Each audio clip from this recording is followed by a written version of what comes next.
The decision to downsize, whether it's yourself or you're helping a loved one, can bring up many emotions. You may feel overwhelmed, wistful, and possibly even relieved. But more likely, guys, you're feeling a combination of these emotions. So I've put together 4 tips that will possibly help you as you're going through the downsizing process. So for the first tip, Nemesis called a storage unit. Please only use a storage unit if it's absolutely necessary. And the reason for it is because most of the time you'll put items there that you'll never use again. Or when it's time for you to move to your new place, you now have to move a second time those items out of the storage unit. And let's not forget that you are paying money for that, so that is an additional expense. So think long and hard before getting a storage unit, unless, again, absolutely necessary. Tip number 2.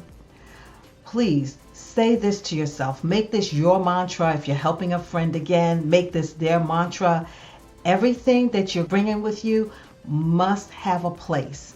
So with that tip, that means you're going to have to do some planning. So for furniture pieces and things like that, as long as you have a place for it where you're going, it can come along. But if you don't have a place for it, think long and hard about whether or not that one should be donated or given away. That is also a helpful way to downsize. And if you're going to do that, I would say ask a friend that you truly respect to come and come alongside of you to help you be able to donate, give away those items.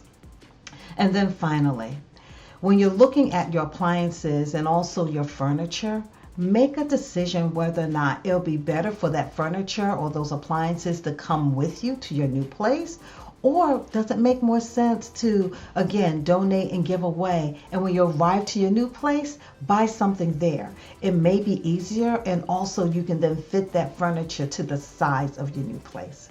I hope these tips help, and as always, if you have any questions, please feel free to call, DM, or text me. I'm always here to help.